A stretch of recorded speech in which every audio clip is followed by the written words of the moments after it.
Alors évidemment, c'est l'autre actualité du jour. Le Parlement français, plus précisément les députés français à l'Assemblée nationale, qui ont voté à une large majorité, 339 voix pour, 151 contre, eh bien l'adoption de cette résolution qui invite le gouvernement français à reconnaître l'État de Palestine. Cela fait parler depuis de nombreuses semaines déjà. Patrick Maisonneuve, bonsoir. Bonsoir. Vous êtes l'ambassadeur de France en Israël. D'abord, est-ce que c'est un cadeau qu'on vous fait quand on est en poste en Israël et qu'on se retrouve avec une telle résolution qui est votée? Est-ce qu'on doit rendre des comptes dans ces cas-là au pays dans lequel on se trouve? Écoutez, moi je crois que d'abord cette résolution, elle n'est pas dirigée contre Israël. Je pense qu'elle vient, et vous l'avez dit vous-même, c'est une invitation qui est adressée au gouvernement français. La France ne reconnaît pas ce soir l'État de Palestine. Le Parlement français, l'Assemblée nationale en l'espèce, par une large majorité, comme vous l'avez dit, invite le gouvernement à reconnaître l'État de Palestine. Moi, je crois que par-delà les clivages partisans, il me semble que la France a toujours exprimé le souhait que soit créé un État de Palestine. Je crois qu'elle l'avait dit même, si on remonte aux origines du problème, dès la résolution 181 de 1947, qui appelait à la création d'un État d'Israël et d'un État de Palestine. Donc encore une fois, je ne crois pas que ce soit une résolution qui soit dirigée contre nos amis israéliens, certainement pas, mais c'est une résolution qui s'efforce de regarder vers l'avenir. Ouais, alors, Benyamin Netanyahou, à plusieurs reprises ces dernières semaines, avait fait part quand même de son irritation, de son inquiétude face à ce débat qui allait s'ouvrir au Parlement français. Est-ce que vous avez senti que ça pouvait avoir des répercussions sur les liens diplomatiques existants entre la France et Israël?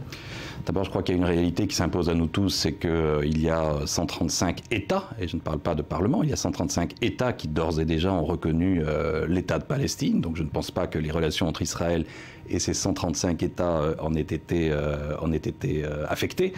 Mais surtout, je crois qu'il faut bien mesurer quelle est la portée de ce vote. Je crois que ce vote côté français, en tout cas côté Parlement français, peut-être au-delà du Parlement, côté opinion publique française, je crois qu'il exprime un certain nombre de frustrations et un certain nombre d'inquiétudes.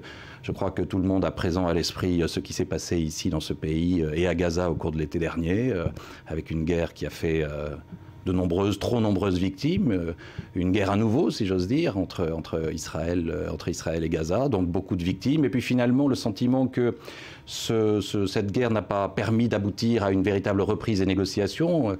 On se souvient que du cessez-le-feu qui a été conclu fin août et de l'espoir que ce cessez-le-feu puisse rebondir sur des négociations qui finalement n'ont pas été engagées au Caire, comme vous le savez. Donc je pense qu'il y a une frustration que le Parlement a exprimée. Et puis il y a aussi, bien sûr, l'inquiétude, de frustration et inquiétude face à la situation qui s'est développée au cours des dernières semaines à Jérusalem-Est, comme on le sait, avec une multiplication des violences, également dans les territoires palestiniens, mais aussi, faut-il le rappeler, dans le nord d'Israël, dans un certain nombre de villes à majorité arabe, si j'ose dire. Donc je crois que cette résolution du Parlement français, de l'Assemblée nationale, c'est aussi une façon de marquer préoccupation, inquiétude et surtout, d'appeler les partis israéliens et palestiniens à reprendre sans tarder, le plus vite possible, les négociations d'une paix véritable. Ouais. Mais alors, on sait que c'est donc symbolique, c'est un vote symbolique, mais donc il n'est pas question d'ouvrir une ambassade de France à Ramallah demain, mais si vous deviez le faire aujourd'hui quand même, vous seriez quand même bien embêté, parce que ce gouvernement palestinien, on voit bien, il est encore très divisé, il y a vraiment encore deux entités, une à Gaza, une à Ramallah. Ça, c'est quand même un problème. Comment exprimer un désir de paix dans ces conditions? Moi, je crois que là, le gouvernement s'est exprimé par la voix du ministre des Affaires étrangères, Laurent Fabius, qui a dit que la préoccupation du moment, ce n'est certainement pas l'ouverture d'une ambassade auprès du nouvel État de Palestine. Non, la priorité, c'est la négociation. Et c'est la raison pour laquelle nous pensons, et d'ailleurs c'est la raison pour laquelle, avec d'autres Européens, nous nous efforçons de promouvoir une méthode, peut-être une méthode un peu créative, un peu nouvelle, pour précisément donner un maximum de chances à cette négociation d'aboutir. Et vraiment, sans méconnaître les problèmes, et vous avez parfaitement raison de souligner que du côté palestinien, il n'y a pas unité de vue, il n'y a pas unité de pensée, bien sûr. Il y a des préoccupations qui sont même assez divergentes, je le crois. Mais néanmoins, ce qui importe à ce stade, et compte tenu du contexte que j'évoquais, du contexte sécuritaire, de la multiplication des violences qui touchent le peuple palestinien, mais aussi le peuple israélien, la priorité des priorités, c'est de relancer la négociation. Alors, il y avait quand même, peut-être pas une gêne, mais en tout cas du gouvernement français, une prudence, peut-être ce qui a expliqué que cet après-midi, pour ce vote, et le ministre des Affaires étrangères, Laurent Fabius, et le Premier ministre, Manuel Valls, n'étaient pas présents, ce qui a été noté d'ailleurs par plusieurs interlocuteurs. Ça veut dire quoi? Qu'on reste prudent quand même s'il y a ce vote symbolique?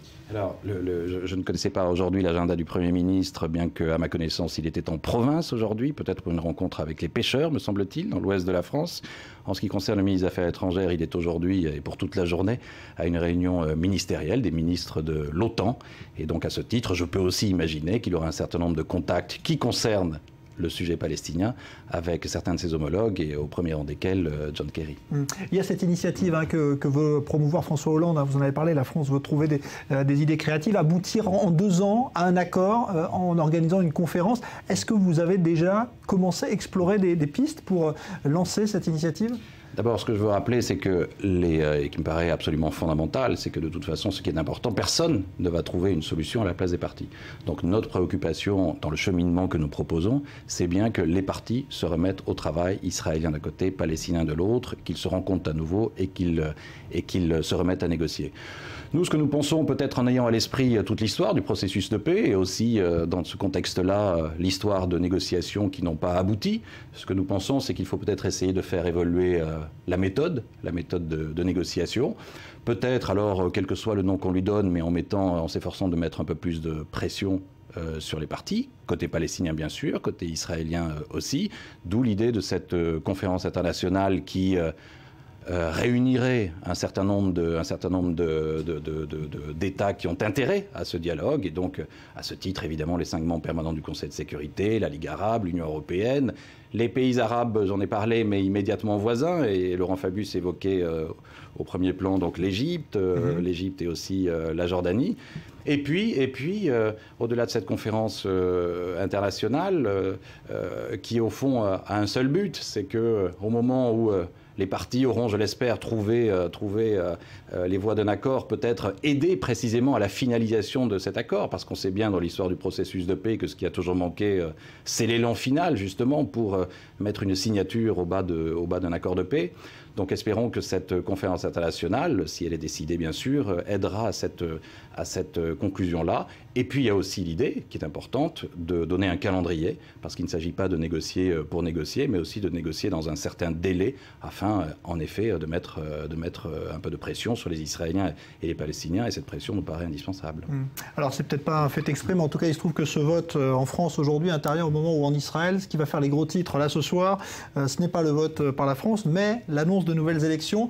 Il y a un climat d'instabilité politique récurrent en Israël. Est-ce qu'à votre avis, ça peut être une cause justement des problèmes à avancer dans ce processus de paix ?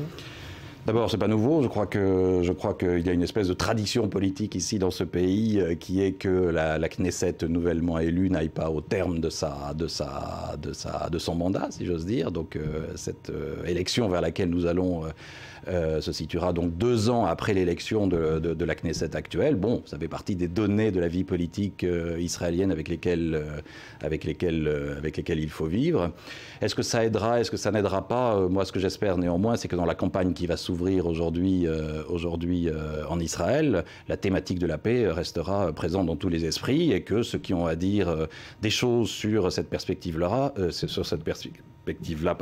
trouveront un espace pour pouvoir s'exprimer. Bon, ça veut dire peut-être aussi qu'il y aura moins de réactions virulentes suite à ce qu'a décidé la France, qui a inquiété certains Israéliens. Vous avez eu des réactions déjà ou pas de la part du ministère des Affaires étrangères ici? Écoutez, pas encore, mais en effet, nous avions eu, comme vous l'avez rappelé tout à l'heure, nous avions eu une réaction à chaud du Premier ministre il y a une 8aine de jours qui se demandait si en effet la France n'avait pas autre chose à faire que de se pencher sur la création de l'État palestinien aujourd'hui. Et à ce titre-là, il évoquait la nécessaire lutte contre le terrorisme djihadiste notamment.